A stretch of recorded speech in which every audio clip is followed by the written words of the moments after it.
Okay, so now we're going to dive into calorie calculations. So these are really important for achieving optimal body composition, and it's important for any goal, whether it's fat loss, muscle gain, maintenance. We need to estimate an individual's caloric needs and adjust the intake accordingly, and that's the key point that I want to get across. All these calculations and all the tools that we can possibly use are still an estimate because there's a number of other confounding factors that will influence someone's metabolism, and we can't assess these yet. So one of these could be, looking at their gut bacteria. That can have a massive impact on how fast someone's metabolic rate is. Looking at their thyroid function, that can have a huge impact. And when we're starting to work with a client, we don't know any of this type of stuff. So all of these points are starting points, which is fantastic. And it's not that getting the right starting point is the best thing that you can do. It's to find out their starting point eventually and see where you need to move to get the client the result they have. That's the real skill in this. So a lot of this is basically an educated guess, a lot of what we're going for with this. So let's go through the components of what make up someone's total daily energy expenditure, the number that we're looking for, so we can have an understanding of it and then also how to manipulate it. The first one is the BMR, or basal metabolic rate, which is the amount of energy required to maintain normal physiological functions such as breathing, circulation, and cell production at rest. So keep us alive, in other words. And our basal metabolic rate is how many calories we would burn if we were just sitting there or laying there actually all day doing absolutely nothing at all. It's a significant portion of our TDEE. It's influenced by our age, gender, genetics, and lean body mass. And building muscle will increase our BMR, but it is overrated in terms of how much. The old statistics used to be something like you gain like a kilo of muscle and you burn like tons and tons of calories more per day. And it's just simply not the case. Like every single pound of muscle, so half a kilo roughly, works out to be like 7 calories or something ridiculously small, something that I wouldn't even worry about calculating when doing a plan. Because if people follow a plan and you adjust accordingly, you work it out regardless. Now, it can be measured by all these formulas here or indirect calorimetry, which you need equipment for, which we don't have. Again, it's an educated guess and a starting point. Now, our NEAT, which is our non-exercise activity thermogenesis, is all the activities you do throughout the day that aren't structured exercise: walking, standing, fidgeting, and the energy expended while completing daily tasks. So if I'm moving my hands around, I'm expending more NEAT versus me just sitting here with my hands crossed on the table. Now, NEAT fluctuates significantly when we're in a calorie deficit and also fluctuates when we're in a caloric surplus. So the body tends to reduce NEAT to conserve energy during a fat loss phase, and then in a surplus, we generally tend to move around a little bit more and be a bit more active. So this is why we do step counts as a tool. Now, step counts are totally artificial. It's not a true measure of NEAT, but it does give us some degree of accuracy and consistency in movement. Most people's NEAT will reduce regardless overall as they go down through a diet, simply because they'll be pushing themselves quite hard.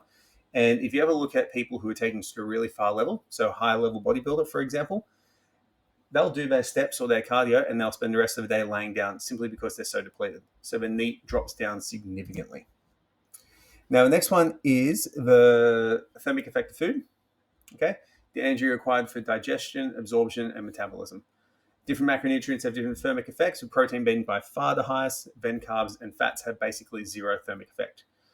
So I don't really ever worry about tracking this. Basically, if we put people on higher protein levels, it does have some degree of impact. So for some people in a severe deficit, we may put them on 2 to 3 grams of protein per kilo body weight to improve their satiety, but also increase the thermic effect of food, particularly if they're struggling to lose weight. It can be one way to get like a little boost, but again, it's not significant. That's one of the reasons why when a lot of people, when they're eating the same calorie allotment, but they change the macronutrient ratio to have a higher amount of protein, they drop body fat. It's because the thermic effect of food does help with that. Next, and they also eat less because they've got more protein and they don't cheat in the diet. But anyway, now structured exercise activity is the last one, or exercise activity thermogenesis, called EAT.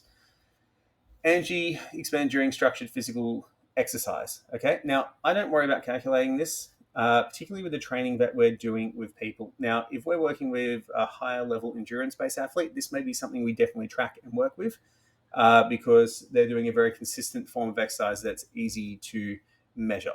Okay, it's a lot easier to measure their caloric output. Now, when we're looking at resistance training, it gets really complicated, because, especially if we start looking at things like body part splits. So if I'm training a leg day, that's going to have a much bigger caloric output versus a arm day, for example. So for this, I actually don't worry about calculating structured exercise activity for 99% of clients into the diet, and I just generally think it will work itself out over the course of the week. So our TDEE is all these things put together: the BMR, the NEAT, the TEF, and structured exercise, and it looks basically like that. And then what we can do is we multiply it by an activity factor from sedentary to very active to account for different levels of physical activity. So if we were going to take an accountant versus a bricklayer and put them together, the bricklayer would have a higher TDEE because they spend all day walking around carrying heavy objects versus the accountant who sits down all day.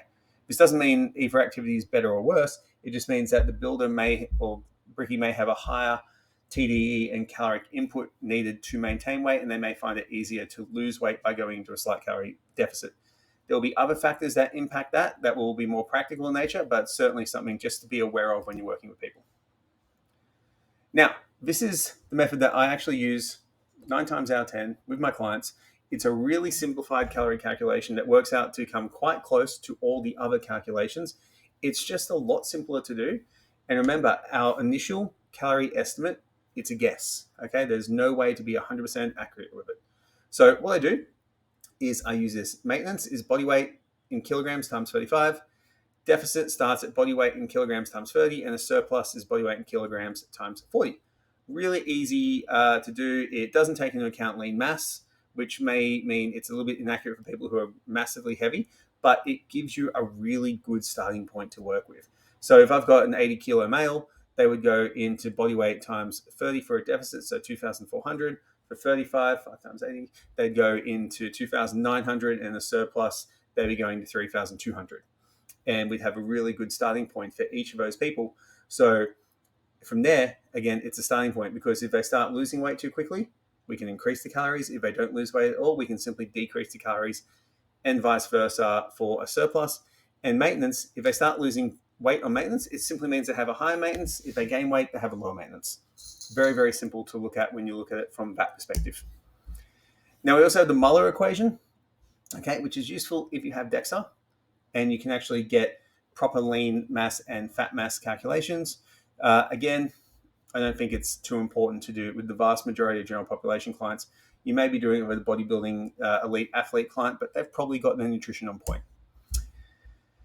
And then once we've got their BMR and TDE, we adjust by activity levels using a multiplier. So 1.2 to 1.9. But again, I really wouldn't worry about too much with most people. I would still start off with the 30, 35, and 40 calories per kilo of body weight calculations that we can work with. Now, how can we manipulate calories for fat loss or gain? In a deficit, we're looking for a reduction of 10 to 20% from the maintenance, or TDEE. Moderate deficit of 10% will avoid muscle loss and ensure sustainable fat loss. So we can really look at a simple fat loss progression there. 2,500 to 2,250 to 2,000 calories. Cool. That brings them down their calories by 20% over the course of a couple of fat loss cycles. The lower the deficit, the higher the chance of muscle retention. The lower deficit, the slower the rate of progress. So there is some trade-offs that you can do with your client based on their needs. So if someone's like really heavily muscled, they can go to a heavier deficit straight away, because they're probably going to maintain that tissue from training regardless. If someone wants faster results, you can do it a little bit heavier, but you just got to be aware of rebound. So we're going to talk about how to manipulate all these things in future modules. Just be aware that straight up off the bat, someone's psychological makeup will make it a lot easier to decide whether they want to do an easier deficit or a more aggressive deficit. Now, with muscle gain, it's really small, okay? You could even do a smaller surplus. I would even make an argument that you can gain in maintenance, but a slight surplus is generally going to be ideal. So like 5% is like, above TDE is amazing for a lot of people. If we go rapidly, we are going to get an increase in body fat, and we certainly don't want to do that. Cool. So other factors affecting caloric needs: height and body proportions, stress and recovery, and genetics.